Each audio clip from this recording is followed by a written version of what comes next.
चलिए बेटा स्टार्ट करते हैं। क्लास 11th का फर्स्ट चैप्टर सेट्स। देखिएगा ध्यान से। A set is a well defined collection of objects. A set is a well defined collection of objects. इस सेट की डेफिनेशन है। अब इसका मतलब होता है set is a well defined collection of objects का मतलब एक सेट एक कलेक्शन है ऑब्जेक्ट्स का। सेट क्या है? एक कलेक्शन है ऑब्जेक्ट्स का जो कि वेल डिफाइंड है। जो कि क्या है बेटा? Well defined. अब इस वेल डिफाइंड का मीनिंग क्या होता है? इसके वेल डिफाइंड के मीनिंग को समझते हैं कि इस वेल डिफाइंड का मीनिंग क्या है। जैसे मैं आपसे कहूँ कि ये number of students in your class, तो आप स्टूडेंट्स काउंट करके बता सकते हैं कि नंबर ऑफ स्टूडेंट्स क्लास कितने हैं। अगर मैं आपसे पूछूं या आप किसी दोस्त से पूछूं तो देखिए आप जो बताएंगे और आपके दोस्त बताएंगे दोनों की सेम होंगे। आप जो काउंट करेंगे और आपका दोस्त जो काउंट करेगा दोनों के नंबर ऑफ स्टूडेंट्स कैसे होंगे? सेम होंगे। तो इसमें कोई कॉन्फ्लिक्ट नहीं होगा। तो ये सेट हो गया है। ये क्या है? Number of students in your class क्या एक सेट है, क्योंकि आपके अकॉर्डिंग कितने स्टूडेंट्स हैं, आपके फ्रेंड के अकॉर्डिंग कितने स्टूडेंट्स हैं या आपके टीचर के अकॉर्डिंग कितने स्टूडेंट्स हैं, वो सब क्या है? नंबर ऑफ थिंग्स क्या है? सब सेम है। नंबर ऑफ क्वांटिटी क्या है बेटा? सेम है। तो ये सेट हो गया। मैं डिफाइन करता हूँ, एक एग्जांपल और देता हूँ। जैसे मैं कहूँ कि most handsome person in your class, most handsome student in your class. अगर मैं आपसे क्वेश्चन कहूँ most handsome student in your class, तो देखिए ये चीज़ वेल डिफाइंड नहीं है। ये चीज़ वेल डिफाइंड नहीं है। अब देखिए कैसे वेल डिफाइंड नहीं है। देखिए जैसे अगर मैं आपसे पूछूं तो आप किसी का नाम लेंगे, अगर मैं किसी और से पूछूं तो वो किसी और को बताएगा most handsome in your class. अगर मैं आपसे टीचर से पूछूं टीचर किसी और को बताएंगे। तो कहने का मतलब कि आपके तीनों की बातों में कहीं ना कहीं कॉन्फ्लिक्ट आ रहा है। क्या आ रहा है? कहीं ना कहीं कॉन्फ्लिक्ट आ रहा है। कहीं ना कहीं बात आपकी वेल डिफाइंड नहीं हो रही। मतलब ऐसी बात है जो इसका आंसर मैं दूँ, इसका आंसर इसका आंसर आप दो, दोनों की बात क्या हो? सेम आंसर आता हो, वो चीज़ होती है वेल डिफाइंड। अब जब आंसर डिफरेंट डिफरेंट आ रहे हैं तो वो चीज़ वेल डिफाइंड नहीं है, तो वो सेट भी नहीं है। वो क्या है बेटा? वो सेट भी नहीं है क्योंकि वो वेल डिफाइंड नहीं है। थोड़ा हम थ्योरी को पढ़ते हैं। थ्योरी को पढ़ने के बाद हम सीधे न्यूमेरिकल पे आते हैं। बहुत ध्यान से पढ़िएगा कि objects elements and member of a set are synonyms term. देखिए बेटा, देखिए कलेक्शन ऑफ ऑब्जेक्ट्स बोले या कलेक्शन ऑफ एलिमेंट्स बोले या कलेक्शन ऑफ मेंबर बोले, एक ऑब्जेक्ट्स एलिमेंट्स और मेंबर ये कैसे सिमिलर टर्म्स है। कैसे टर्म्स है? सिनोनिम्स टर्म्स है। यहाँ पे सिमिलर टर्म्स है। ठीक है। Set are usually denoted by capital letter. Set को जनरली हम कैपिटल लेटर से डिनोट करते हैं, जैसे capital A, capital B, capital C, capital X, capital Y, capital Z. हमेशा हम जनरली हम सेट को हम कैपिटल लेटर से डिनोट करते हैं। देखिए, और जो उसके एलिमेंट्स होते हैं सेट के अंदर जो एलिमेंट्स हैं उनको हम रिप्रेजेंट करते हैं स्मॉल लेटर से। कैसे करते हैं बेटा? सेट के अंदर जो एलिमेंट्स हैं उनको हम रिप्रेजेंट करते हैं स्मॉल लेटर से, जैसे स्मॉल ए, small B, small C, x, Y, Z. ये सेट के अंदर एलिमेंट्स हैं। ये सेट के अंदर के एलिमेंट्स उसको हम स्मॉल से रिप्रेजेंट करते हैं और सेट को हम कैपिटल लेटर से रिप्रेजेंट करते हैं। देखिए बेटा ध्यान से आगे देखते हैं। If A is the element of a set A, set ए। देखिए ए क्या है? एक एलिमेंट है सेट ए, सेट ए का। If A is an element of a set ए, एक एलिमेंट है सेट ए का, तो वी से डेट हम कहेंगे कि ए बिलोंग्स टू ए। समझ रहे हैं? बहुत ध्यान से मैं आपको क्या समझा रहा हूँ। देखिए ध्यान से बेटा कि मैं आपको ये बता रहा हूँ कि अगर कोई स्मॉल एलिमेंट है किसी सेट ए का, कोई स्मॉल एलिमेंट है किसी सेट ए का, तो इसका मतलब क्या है कि वो जो एलिमेंट है वो सेट को बिलोंग करता है। कोई एलिमेंट सेट को बिलोंग करता है। हमेशा याद रखना कि एलिमेंट ही सेट को बिलोंग करेगा। ठीक है, अगर उसका एलिमेंट है। अगर क्या है कि अब जो बिलोंग करता है उसको मैथमेटिकल सिंबल की फॉर्म में कुछ लिखते हैं। ठीक है बेटा, अब उसको लिखते हैं एप्सिलॉन। क्या लिखते हैं बेटा? एप्सिलॉन। देखिए अब ये साइन दिख रहा है आपको, एप्सिलॉन, इसे बोलते हैं एप्सिलॉन। इसका मतलब ए बिलोंग्स टू ए। इसका मतलब क्या है? A is a element of set A, A is a element of set A, means A belongs to A. आपको समझ में आ रही है? इसलिए लिखेंगे ए बिलोंग्स टू ए। इसका मतलब ए जो एलिमेंट है वो सेट ए में है। जैसे मान लो बी एक एलिमेंट है कि if b is not an element, अगर बी एक एलिमेंट नहीं है, अगर बी एक एलिमेंट नहीं है तो हम क्या लिखेंगे? B does not belong to A. क्या लिखेंगे बेटा हम? B does not belongs to A. Epsilon का साइन लगाया और हमने ये काट दिया तो बोलेंगे does not belong to. B does not belong to A, क्योंकि ए में बी एलिमेंट नहीं है। चलिए इतनी बात आपको समझ में आएगा। अब देखते हैं बेटा, किसी सेट को रिप्रेजेंट करने के टू मेथड्स होते हैं। मोस्टली हम दो मेथड्स का यूज़ करते हैं। फर्स्ट मेथड होता है हमारा रोस्टर मेथड। क्या होता है बेटा? रोस्टर मेथड और टेबुलर मेथड। सेकंड मेथड होता है हमारा सेट बिल्डर फॉर्म। क्या होती है बेटा? Set builder form. अब रोस्टर मेथड क्या होता है, टेबुलर मेथड क्या होता है, और फिर सेट बिल्डर फॉर्म क्या होता है, इसके बारे में हम बहुत ढंग से पढ़ते हैं। सारे क्वेश्चन इसके बेस पे ही हैं और बहुत ढंग से आपको पढ़नी है इसकी थ्योरी। मैं आपको एक एक चीज़ समझाऊंगा, देखिए बहुत ध्यान से बेटा, ये होते ही हैं। देखिए बेटा ध्यान से, कि रोस्टर फॉर्म का मीनिंग क्या होता है। रोस्टर फॉर्म का मीनिंग सिर्फ इतना होता है कि अगर आप एलिमेंट्स को कर्ली ब्रैकेट के अंदर, अगर आप एलिमेंट्स को, ये एलिमेंट्स है, आपको देखा 2 4 6 ये क्या एलिमेंट्स है। अगर आप एलिमेंट्स को कर्ली ब्रैकेट के अंदर कॉमा के द्वारा सेपरेट करते हैं तो उससे बोलते हैं रोस्टर फॉर्म। क्या बोलते हैं बेटा? Roster form. अगर आप एलिमेंट्स को कर्ली ब्रैकेट के अंदर एलिमेंट्स को कॉमा के द्वारा सेपरेट करते हैं तो उससे बोलते हैं हम रोस्टर फॉर्म। समझ में आ गया आपको? सिर्फ इतना होता है रोस्टर फॉर्म। देखिए सेट बिल्डर फॉर्म क्या होता है। देखिए सेट बिल्डर फॉर्म का मतलब क्या होता है, देखिए जो भी आपकी रोस्टर फॉर्म है उसे अगर हमें सेट बिल्डर फॉर्म में कन्वर्ट करना है तो हम क्या करेंगे, किसी एक एलिमेंट की कॉमन प्रॉपर्टी देखते हैं। पहले हम कोई एलिमेंट लेते हैं, जैसे 2 4 6 है तो हमने इस 2 4 6 की एक कॉमन प्रॉपर्टी होगी, 2 की भी 4 की भी 6 की एक कॉमन प्रॉपर्टी है। एक क्या है? Common property. उस प्रॉपर्टी को हम किसी वेरिएबल से डिनोट करते हैं। आपको बात समझ में आ रही है बेटा? किसी 2 4 6 की एक कॉमन प्रॉपर्टी है, वेरिएबल से हम रिप्रेजेंट करते हैं, ठीक है। उस वेरिएबल की फिर डेफिनेशन लिखेंगे कि वो वेरिएबल्स ये नंबर्स क्या हैं, उसके बारे में वेरिएबल को हम डिफाइन करते हैं। मैं आपको एग्जांपल देता हूँ एक बहुत अच्छा सा। देखिए in the set AEIOU, in the set AEIOU all the elements possess a common property. आप देख रहे हैं कि AEIOU एक रोस्टर फॉर्म है, आपको दिख रही है बेटा रोस्टर फॉर्म। इसको आपको सेट बिल्डर फॉर्म में कन्वर्ट करना है। ये दो फॉर्म होती है सेट की। अब देखिए AEIOU में देखिए एक कॉमन प्रॉपर्टी ए में भी है, ई में भी, आई में भी, ओ में भी, यू में। क्या है कॉमन प्रॉपर्टी? ये सारे नंबर्स वोवेल्स हैं। क्या है बेटा? ये नंबर वोवेल्स है। तो आपने कोई वेरिएबल ले लिया एक्स, क्या ले लिया? एक्स। इस टाइप से तो ये सेट बिल्डर फॉर्म, ये वाली ये सेट बिल्डर फॉर्म देंगे एक्स सच डेट। आप ये एक तरीका है, ये सिंटैक्स है, आपको इस तरह लिखना है कि आपने एक्स एक कॉमन प्रॉपर्टी ले ली किसी एक्स सच डेट, फिर एक्स की सच डेट के बाद आप इसकी डेफिनेशन लिखेंगे। क्या लिखेंगे? X such that x is a vowel in English alphabet. बात समझ में आ रही है आपको? एक्स सच डेट, एक्स मतलब इनकी कॉमन प्रॉपर्टी है, उस हमने एक्स बोला, फिर सच डेट का साइन लगाया, फिर इसकी डेफिनेशन लिखी कि ये चीज़ है क्या। ये चीज़ है x is A vowel in English alphabet. इस तरह हम सेट बिल्डर फॉर्म को डील करते हैं। तो आपने रोस्टर फॉर्म भी सीख लिया, आपने सेट बिल्डर फॉर्म भी सीख लिया। अब हम क्वेश्चंस को देखते हैं, बहुत ही अच्छे क्वेश्चंस हैं, आप देखेंगे बहुत ध्यान से। देखिए और आपको बहुत अच्छी तरह विजिबल होंगे। मैं आपको एक चीज़ समझाऊंगा। एक्सरसाइज 1.1 में स्टार्ट करते हैं, बहुत ध्यान से देखते हैं। देखिए ध्यान से, सबसे पहले हमें अगर बेसिक्स समझ में आ गया बहुत चीज़, तो चैप्टर बहुत ही आसान है, पर हमें बेसिक्स बहुत ध्यान समझने हैं, ठीक है। हमें कोई चीज़ रटनी नहीं है, हमें हर चीज़ समझनी है, ठीक है बेटा। ध्यान दीजिएगा ध्यान से। फर्स्ट क्वेश्चन देखिएगा ध्यान से। एक्सरसाइज 1.1 का जो आपका फर्स्ट क्वेश्चन है वो ये कह रहा है कि आपको ये बताना है which of the following are sets. इन स्टेटमेंट्स आपको दे रखे हैं 1 से लेके 8 7 तक, ये 9 तक दे रखे स्टेटमेंट। तो आपको 1 से लेके 9 तक आपको ये बताना है कि कौन से एलिमेंट सेट हैं या फिर नहीं है। देखिए बेटा, मैंने आपको सेट में क्या बताया था, set is a well defined collection of objects. Set is a well defined collection of objects. Well defined का मीनिंग क्या होता है? जिसका आंसर मैं दूँ और जिसका आंसर आप दें, दोनों के आंसर सेम आए। बात समझ में आ रही है? अगर मैं आपसे पूछूं आपके इस क्लास में कितने स्टूडेंट्स हैं, तो आप बताएंगे मेरी क्लास में इतने स्टूडेंट्स हैं, और कोई और बताएगा तो वही बताएगा कि आपकी क्लास में इतने स्टूडेंट्स हैं। और किसी आप तीसरे से पूछेंगे तो भी बताएगा वो आपकी क्लास में इतने स्टूडेंट्स हैं। तो आपका मैच हो रहे हैं आपके तीनों के आंसर, तो वो क्या सेट है। अगर कहीं ना कहीं मिसमैच आता है, जैसे मोस्ट टैलेंटेड, अगर मैं पूछूँ कि who is the most talented student in your class, तो देखिए आपकी नज़र में मोस्ट टैलेंटेड स्टूडेंट कोई और हो सकता है, मेरी नज़र में मोस्ट टैलेंटेड स्टूडेंट कोई और हो सकता है, आपके टीचर की नज़र में मोस्ट टैलेंटेड स्टूडेंट कोई और हो सकता है, किसी स्टूडेंट की नज़र में मोस्ट टैलेंटेड टीचर कोई और हो सकता है। तो कहने का मतलब क्या है कि हम सबकी बातों में कहीं ना कहीं कॉन्फ्लिक्शन आ रहा है कि हमें कि एक बात नहीं हो पा रही, तो वो चीज़ सेट नहीं है। वो चीज़ क्या है? सेट नहीं है, ठीक है, क्योंकि हमारी सबकी बात क्या है? डिफरेंट बात है, ठीक है। डिफरेंट बात क्या, डिफरेंट आंसर्स आ रहे हैं। अब देखिए ध्यान से पढ़ते हैं, देखिएगा ध्यान से।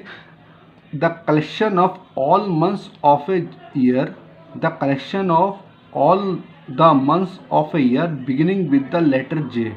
आपको कलेक्शन करना है आप जानते हैं, देखिए the collection of all the months of year beginning with J, J से स्टार्ट होने वाले मंथ्स कौन से होते हैं? जनवरी होता है, आप जानते हैं। जून होता है, आप जानते हैं। जुलाई होता है, आप जानते हैं। जनवरी, जून, जुलाई, ठीक है बेटा। तो आप जानते हैं, अगर आप किसी और से पूछेंगे, अगर आप जानते हैं ये एलिमेंट्स होते हैं, अगर आप उससे पूछेंगे तो मैं यही आंसर दूंगा। अगर आप इस क्वेश्चन का आंसर देंगे तो आप यही आंसर देंगे। आप किसी तीसरे से पूछेंगे तो अभी वो यही आंसर देगा। इसका मतलब ये सेट है। ये क्या है बेटा? सेट। ये क्या है आपका? सेट है, ठीक है, क्योंकि इसके आंसर वेल डिफाइंड है। नेक्स्ट देखते हैं, the collection of 10 most talented writer of India. अब देखिए यहाँ पे 10 most talented writer of India. अब देखिए सबकी नज़रिए में राइटर की, जैसे कि मुझे प्रेमचंद बहुत पसंद है तो मैं उन्हें बहुत मोस्ट टैलेंटेड बोलूँगा। हो सकता है किसी को चेतन बहुत पसंद हो तो वो उन्हें मोस्ट टैलेंटेड राइटर बोलेगा। तो कहने का मतलब क्या है कि सबकी सबकी सबकी अलग अलग फिलॉसफी है, सबकी अलग अलग पसंद है। तो कोई किसी को मोस्ट टैलेंटेड राइटर बोलता है, कोई किसी को मोस्ट टैलेंटेड बोलता है। बात समझ में आ रही है? आपके अकॉर्डिंग अलग होंगे मोस्ट टैलेंटेड राइटर, मेरे अकॉर्डिंग अलग हैं, अब किसी और के अकॉर्डिंग अलग होंगे, आपके टीचर के अकॉर्डिंग अलग होंगे, सबके अकॉर्डिंग अलग है। तो मतलब ये जो है 10 मोस्ट टैलेंटेड राइटर, ये मोस्ट टैलेंटेड को हम डिफाइन नहीं कर पा रहे हैं यहाँ पर। इस मोस्ट टैलेंटेड को हम डिफाइन नहीं कर पा रहे, इसलिए सेट नहीं है, ठीक है। नेक्स्ट देखते हैं, a team of 11 best cricket batsman of the world. देखिए ये फिर से क्वेश्चन आ गया। अब यहाँ पे देखिए बेस्ट क्रिकेट बैट्समैन, अब ये आ गया बेस्ट क्रिकेट बैट्समैन। अब देखिए बेटा आपके अकॉर्डिंग बेस्ट कोई और है, किसी के अकॉर्डिंग बेस्ट सचिन है, किसी के अकॉर्डिंग ब्रेन लारा बेस्ट है, किसी के अकॉर्डिंग विराट कोहली बेस्ट है। आप बात समझ में आ रही नहीं आ रही है? तो किसी के हर किसी के डिफरेंट अप्रोच है सभी को कि किसी के अकॉर्डिंग 11 बेस्ट दूसरे हैं, किसी के अकॉर्डिंग 11 बेस्ट, किसी को महेंद्र सिंह धोनी बहुत पसंद है तो उनकी टीम वो बेस्ट है उनके नज़र में। तो कहने का मतलब क्या है कि सबके 11 बेस्ट क्रिकेट है वो सबका डिफरेंट है। वो क्या बेटा? सबका डिफरेंट है। तो उसका मतलब ये सेट नहीं है। बात समझ में आ गई? The collection of all boys in your class. The collection of all boys in your class का मतलब क्या होता है? आपकी क्लास में बॉयज़ कितने हैं, आपकी क्लास में बॉयज़ कितने हैं ये आप भी जानते हैं, आपके टीचर भी जानते हैं, आपको दोस्त को भी काउंट कराएंगे तो आप सब जानते हैं कि नंबर ऑफ स्टूडेंट्स एक होंगे, आप काउंट कर सकते हैं। तो बोलते हैं collection of all boys in your class, तो मतलब सबके अकॉर्डिंग बॉयज़ सेम होंगे, ठीक है। तो ये सेट है। नेक्स्ट होगा the collection of all natural number less then 100। The collection of all natural number less then 100 का मतलब क्या है? द कलेक्शन करना है नेचुरल नंबर्स का। The collection of all natural numbers less than 100 का मतलब हमें कलेक्शन करना है नेचुरल नंबर्स का लेस देन 100। तो आप कर सकते हैं आराम से 1 से लेकर 99 तक। सभी को पता है कि आप किसी भी आप पूछेंगे कि collection of all natural number less then 100 कितने होते हैं, सब बताएंगे 1 से लेकर 99 तक होते हैं। जैसे किसी को नहीं पता है तो वो देख सकता है कहीं, तो है तो वो फिक्स है ना, वो चीज़ फिक्स है। तो ये चीज़ सेट हो गई, ये चीज़ क्या है? सेट है। नेक्स्ट देखते हैं, a collection of novel written by the writer Munshi Premchand. देखिए बेटा मुंशी प्रेमचंद ने जो नॉवेल लिखे हैं उनको सेट है, हाँ वो सेट है। देखिए मुंशी प्रेमचंद ने कितने नॉवेल्स लिखे हैं ये सबको पता है। अगर किसी को नहीं पता वो नेट पे देख सकता है, तो मतलब वो चीज़ फिक्स है। वो चीज़ क्या है? फिक्स है। तो आप बताएं चाहे मैं बताऊं, अगर चाहे हमें पता हो चाहे हम देख के बताएं, पर वो चीज़ फिक्स रहेगी। तो ये चीज़ सेट है। चलिए collection of all even integers. देखिए ऑल इवन इंटीजर्स क्या है? आपको पता है इवन इंटीजर्स क्या होते हैं, तो क्या ये भी एक सेट है, ठीक है, ये भी एक सेट है। चलिए देखिए नेक्स्ट देखते हैं। देखिए the collection of questions in this chapter. The collection of questions in this chapter. इस चैप्टर में कितने क्वेश्चंस हैं आप काउंट कर सकते हैं, मैं भी काउंट कर सकता हूँ, बस खबर है, कोई और भी काउंट कर सकता है। The collection of question in this chapter. तो आपके मेरे अकॉर्डिंग, आपके अकॉर्डिंग, सबके अकॉर्डिंग है, सेम है, तो ये सेट है, ठीक है। नेक्स्ट देखते हैं, a collection of most dangerous animals of the world. अब ये मोस्ट डेंजरस एनिमल्स है, इसको हम डिफाइन नहीं कर सकते क्योंकि किसके अकॉर्डिंग मोस्ट डेंजरस स्नैक होगा, किसी के अकॉर्डिंग शेर होगा, किसी के अकॉर्डिंग कुछ डेंजरस होगा, तो सबकी डिफरेंट अप्रोच है, सब किसी को डिफरेंट, तो इसलिए हम सेट नहीं कर सकते, क्योंकि यहाँ पे मोस्ट डेंजरस को हम एक्सप्लेन नहीं कर पा रहे हैं। चलिए नेक्स्ट देखते हैं, बहुत ध्यान से देखते हैं कि let A is equal to 1 2 3 4 5 6, A की वैल्यू है A 1 2 3 4 5 6, insert the appropriate symbol epsilon और not spelling in the blank. अब देखिए बेटा, इस सेट में ए सेट है, इस सेट के अंदर 1 2 3 4 5 6 एलिमेंट है, ठीक है। इसका मतलब क्या, एक सेट के अंदर 1 2 3 4 5 6 एलिमेंट है। तो देखिए इस ये एलिमेंट 1 है, 1 ए को बिलोंग कर रहा है, क्योंकि इसके सेट के अंदर एक एलिमेंट है, ठीक है। 2 ए को बिलोंग करेगा, 3 भी ए को बिलोंग करेगा, 4 ए को बिलोंग करेगा, 5 भी ए को बिलोंग करेगा, 6 भी ए को बिलोंग करेगा, क्योंकि इसका इस सेट की ये एलिमेंट्स है। देखिए ध्यान से, अब देखिए इस सेट में देखिए 5 आ रहा है, ये 5 बिलोंग्स टू ए, क्या लिखेंगे 5 बिलोंग्स टू ए, मैंने आपको दिखा रखा है। देखिए बिलोंग का साइन लगाएंगे, लिखेंगे 5 बिलोंग्स टू ए। अब देखिए 8 है इसके अंदर, क्या नहीं है, 8 डज नॉट बिलोंग्स टू ए, 8 नहीं है इसके अंदर, 8 डज नॉट बिलोंग्स टू ए। अब देखिए 0 है इसके अंदर, 0 नहीं है, तो 0 डज नॉट बिलोंग्स टू ए। ए देखिए ए की ए कितना है, ए के अंदर 4 है, 4 बिलोंग्स टू ए। अब यहाँ देखिए 2 बिलोंग्स टू ए। अब यहाँ देखिए 10 डज नॉट बिलोंग्स टू ए, 10 यहाँ पे एलिमेंट नहीं है, ठीक है। तो 10 यहाँ belongs to, does not belongs to A, ठीक है। आपको अच्छे तरीके से ये समझ में आ गई होगी। अब हम पढ़ते हैं, अब हम सॉल्व करते हैं क्वेश्चंस को। Write the following set in the roster form. अब देखिए सेट बिल्डर फॉर्म में आपको गिवन है, सेट बिल्डर फॉर्म में आपको गिवन है, आपको इसको रोस्टर फॉर्म में कन्वर्ट करना है। देखिए रोस्टर फॉर्म में कन्वर्ट हम कैसे करते हैं, इसको सीखते हैं। ध्यान से देखिएगा, ध्यान से देखिए, रोस्टर फॉर्म में हम कन्वर्ट कैसे करते हैं, इसको हम सीखते हैं। चलिए ध्यान दीजिएगा। देखिए फर्स्ट क्वेश्चन है, write the following set in roster form. Write the following set in roster form. A की वैल्यू कितनी है, अब वैल्यू है write the following set in roster form. तो ए क्या है, A is equal to x such that x is an integer and x greater than is equal to -3 less than equal to 7। x such that x is an integer and x greater than equal to -3 less than 7।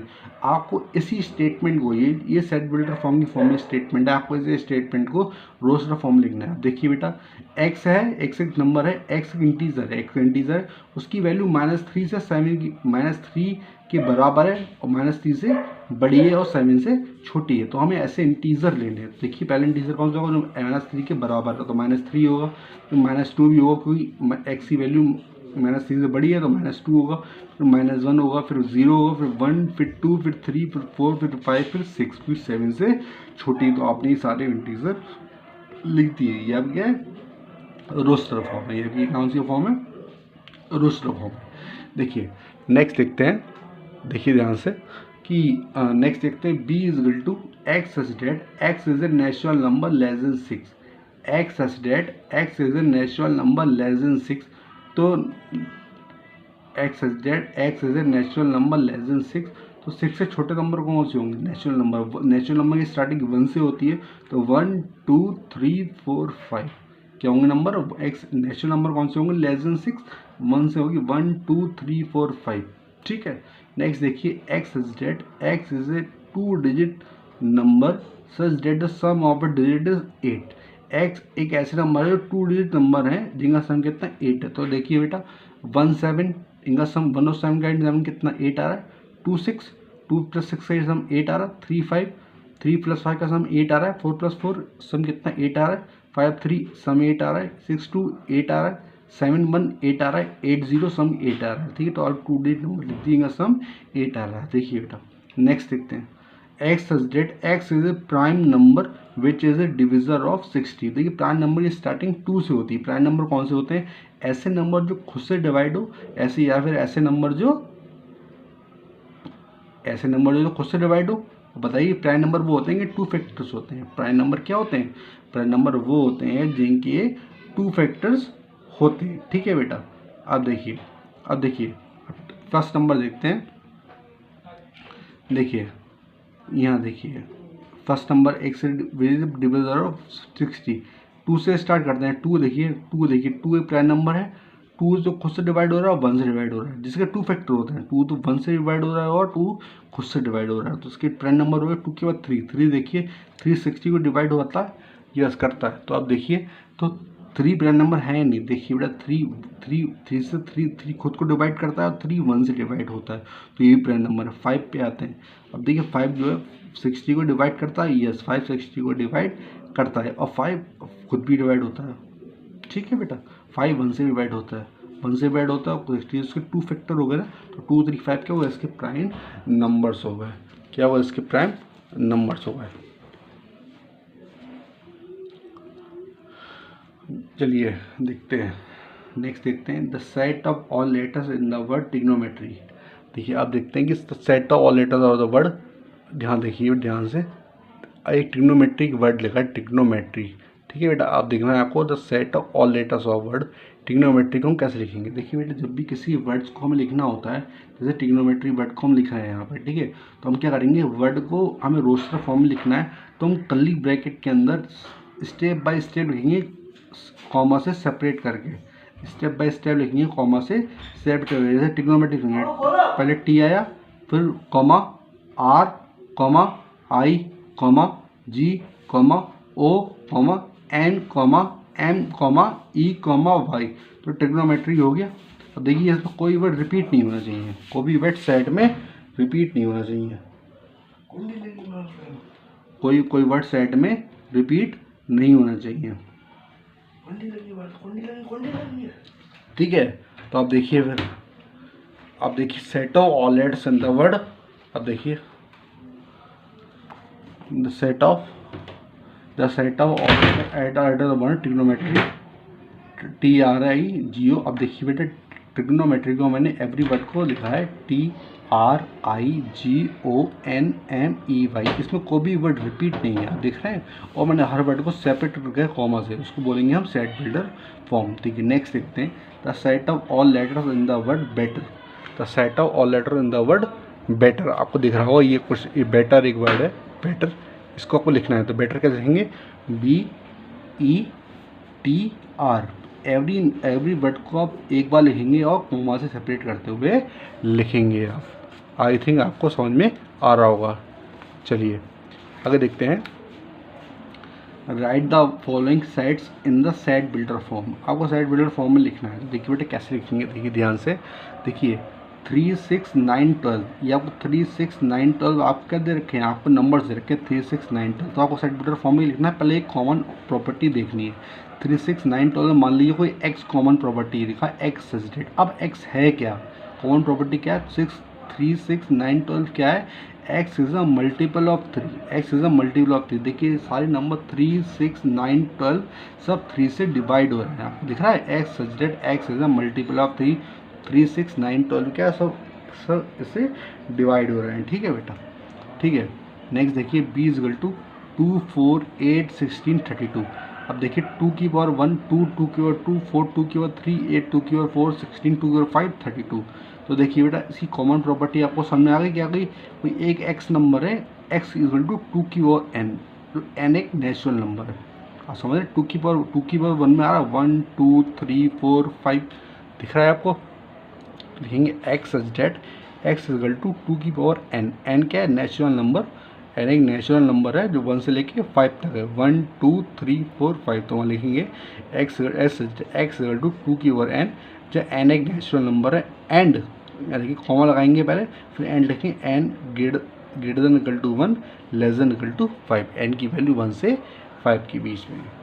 ठीक है, चलो next देखते हैं बेटा,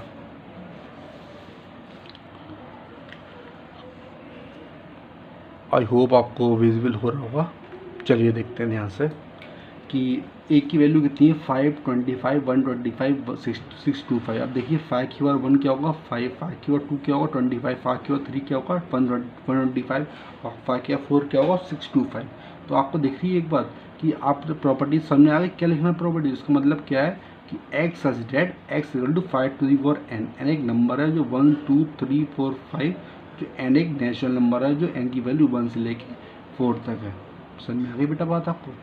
x such that x equal to 5 1 आपको लिखना है ये स्टेटमेंट फॉर्म में, ठीक है। पहले कॉमा लगाएंगे फिर लिखेंगे ये, फिर लिखेंगे स्टेटमेंट फॉर्म में, ठीक है। नेक्स्ट देखते हैं। देखिए नेक्स्ट, देखिए x a is equal to 2 4 6 dot dot dot. अब देखिए ध्यान से बेटा, एक्स सच दैट ये क्या है, 2 4 6 डॉट डॉट डॉट चल रहा है इनफाइनाइट तक, 2 4 6 क्या है, तो एक्स सच दैट क्या है, ये है इवन नेचुरल नंबर। क्या है, x such that x is N even natural number.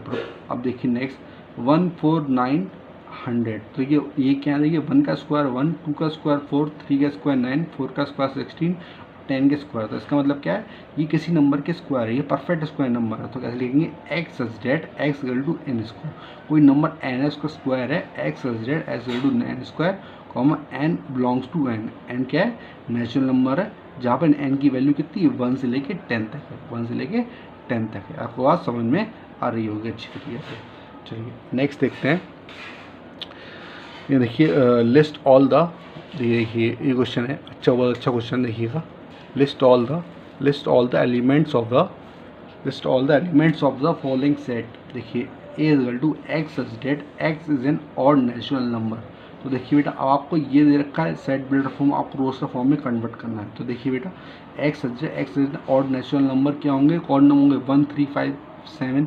तो वही हमने लिख दिया कि कर्ली ब्रैकेट में 1, फिर सेपरेट किया 3 से कॉमा से, फिर सेपरेट किया कॉमा से 5, फिर अप टू इन्फाइनाइट तक, ठीक है बेटा। नेक्स्ट देखते हैं। X such that x is an integer -1/2। देखिए बेटा एक्स इंटीजर है जहाँ एक्स की वैल्यू 1/2 से ग्रेटर है और 9/2 से छोटी है। तो बेटा एक्स से इंटीजर कौन सा होगा जो -1/2 से बड़ा होगा, पहले तो 0 ही होगा। कौन सा होगा, इंटीजर कौन से होगा, पॉजिटिव नंबर, नेगेटिव नंबर और 0। तो देखिए बेटा -1/2 से बड़ा इंटीजर कौन सा होगा, 0। फिर देखिए 1, फिर होगा 2, फिर होगा 3, फिर होगा देखिए 9/2 का मतलब 4.5, इससे छोटा होना चाहिए। तो इंटीजर कौन सा होगा, 4 होगा। तो 0 1 2 3 4 इस टाइप से आपने फाइंड कर लिया। चलिए अब नेक्स्ट देखते हैं। देखिए थोड़ा सा अब आपको अच्छी तरीके से विजिबल हो रहा होगा, देखिएगा ध्यान से।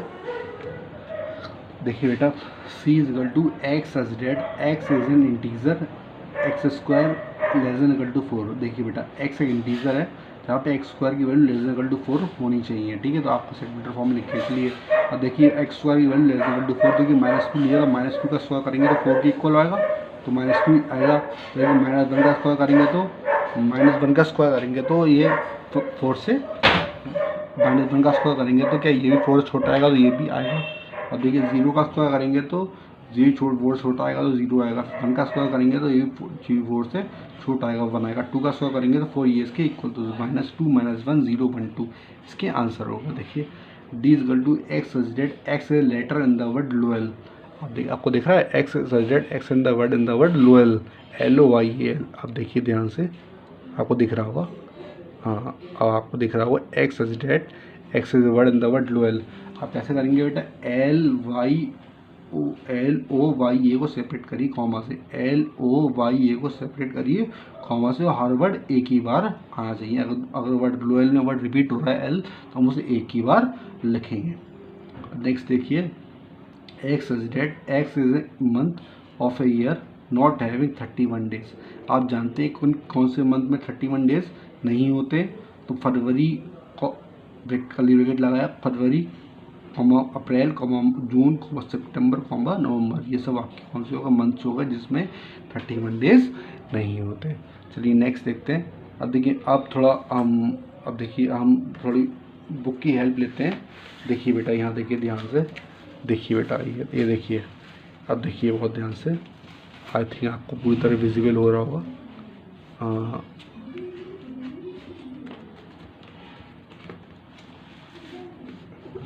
देखिए आपको मिलान करने हैं, देखिए ध्यान से बेटा, देखिए मिलान कैसे करने हैं, यहाँ देखिए ध्यान से आपको मिलान करने हैं। देखिए करना है कि मैच करने हैं। देखिए आप लिखा है 1 2 3 6, क्या लिखा है 1 2 3 6। तो 1 2 3 6 बेटा इनमें से कौन से बिठाएंगे, देखिए 1 2 3 6 क्या है 6, ये 1 2 3 6 क्या है, एक्स है प्राइम नंबर तो उसमें है नहीं, कौन सा नहीं 6 नहीं है, नंबर 1 नहीं है, तो ये होगा नहीं ऑप्शन।